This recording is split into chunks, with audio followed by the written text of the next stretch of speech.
650, master. Okay. Okay, San Jose. Bye-bye siya.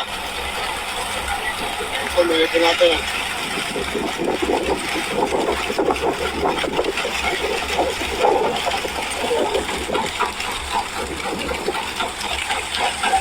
Amen.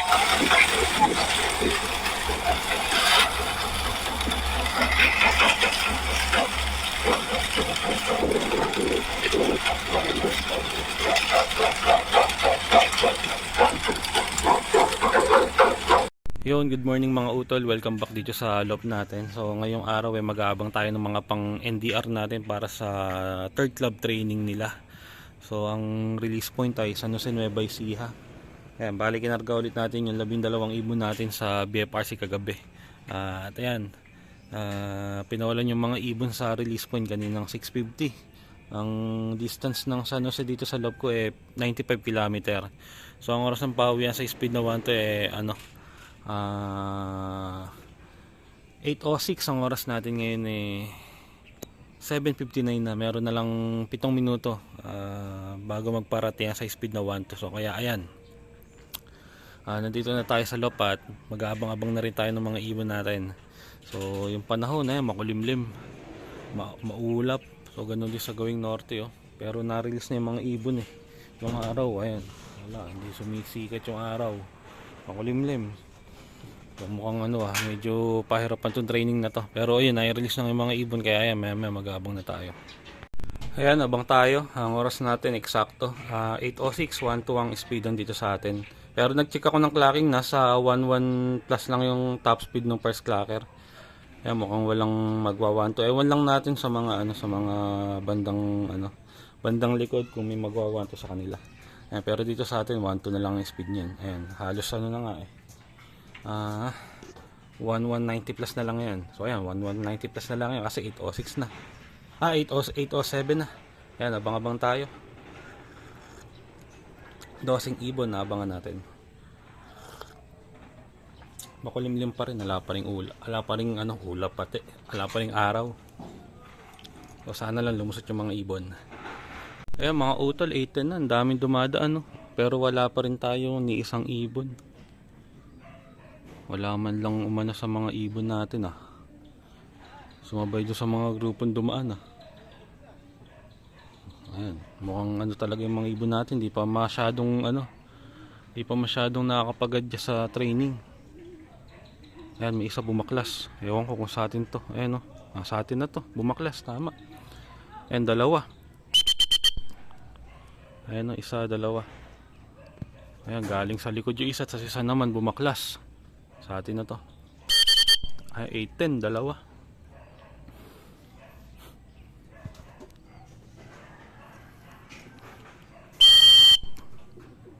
Dalawang hen, parehas ata gwarpa to.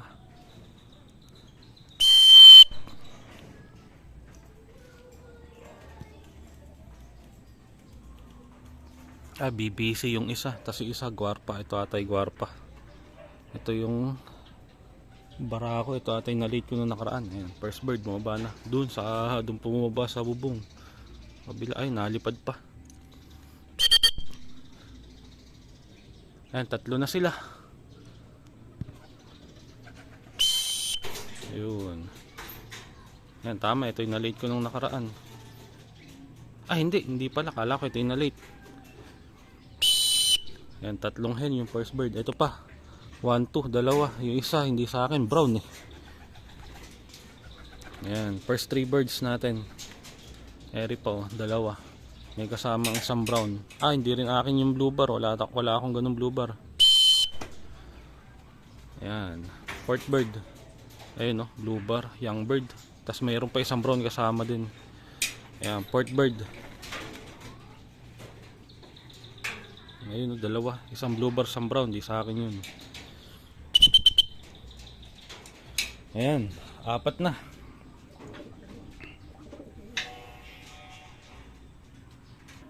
Ere, may isa pauwi atin to. Sa atin nga ito, panlima. Sino to?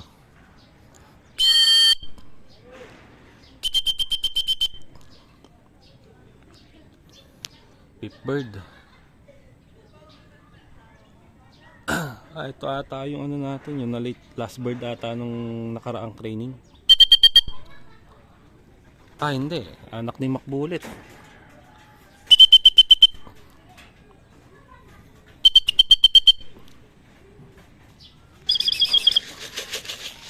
Ayun, mayroon pa isa. Yung, sino to? Ay, checkered na barako. Pang-anim.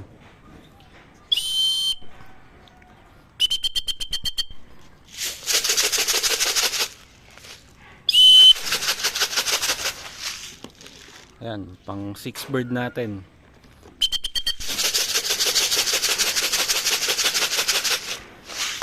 Kaya isa to sa may eye cold kahapon nung kinarga ko eh. Tingnan natin ngayon kung okay na yung mata niya. Saka yung isang umuwi natin, ayun, kahapon isa sa may eye cold yan.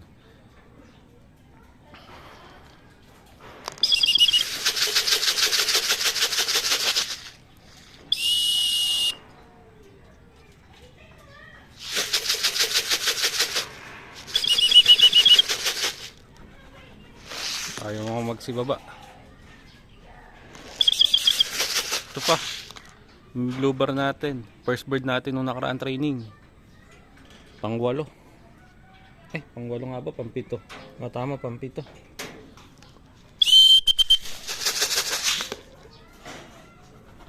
Yan, bumaba din. Yan, okay naman na yung mata niya ngayon. Hindi kagaya kahapon, maga-maga yung mata niya nung kinarga ko siya. Pero pinatakan ko na siya kahapon eh. Ngayon, medyo okay yung mata ng ibon. Yan, saka ito kahapon may eye cold dyan.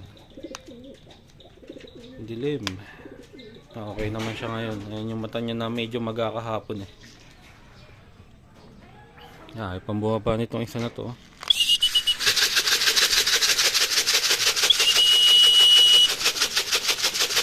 Yun, bumalaw din. Ay, yung blue bar, may kasama.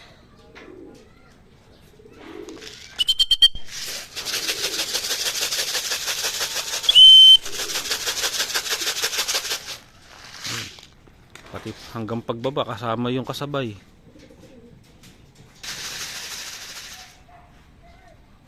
Ayan, itong ibon natin. Ay, meron pa siyang kasama oh. Black check na may puti-puti sa ulo. Ay, mukhang BBC din to. Ay, sumama hanggang dito sa landing board oh. Double ring, BBC yung isa. Ay, mukhang papasok pa ata oh. Young bird din to. Baka BBC Manila to.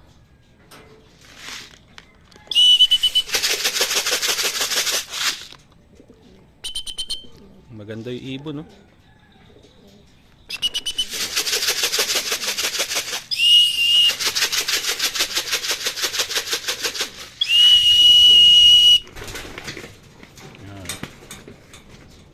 Nako, papasok din ata ito.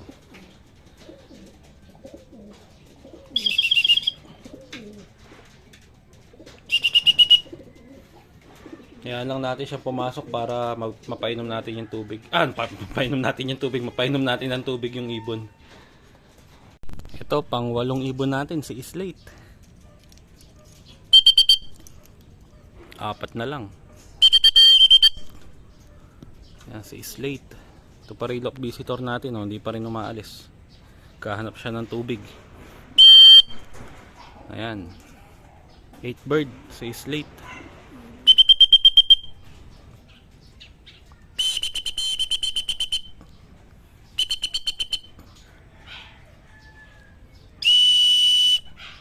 Yan, si Slate.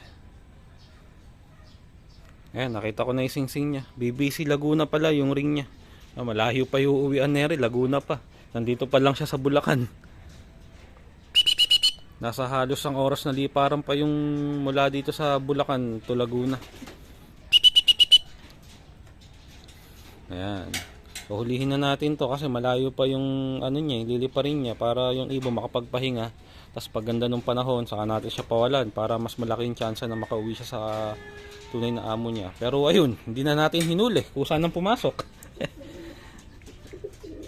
Sabi ko pa naman uulihin natin kung saan pumasok yung ibon. Ayan. At lagay lang natin sa sa breeding cage. Doon muna natin siya ilalagay. Bigyan natin ng sariling tubig doon. So ayan, bigyan natin ng tubig tong lop visitor. Wahaw na wahaw siya kanina, naghahanap siya ng tubig. Ayan, nakita na.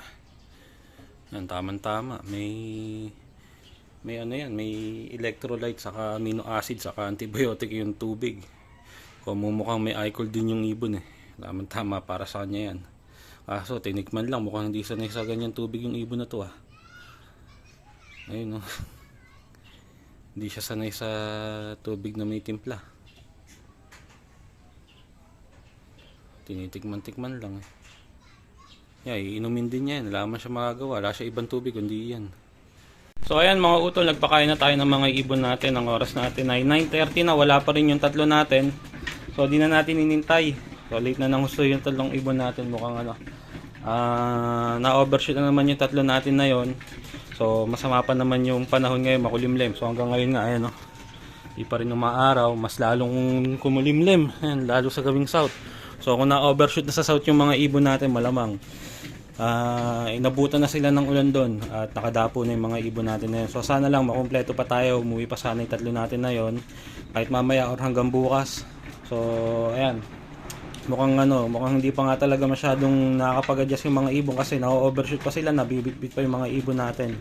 Pero itong siyam na ibon natin, okay naman yung uwi nila. Magaganda naman yung naging uwi ng siyam natin na to, nasa oras naman. So yung tatlo nga lang ulit ang na late at hanggang ngayon wala pa.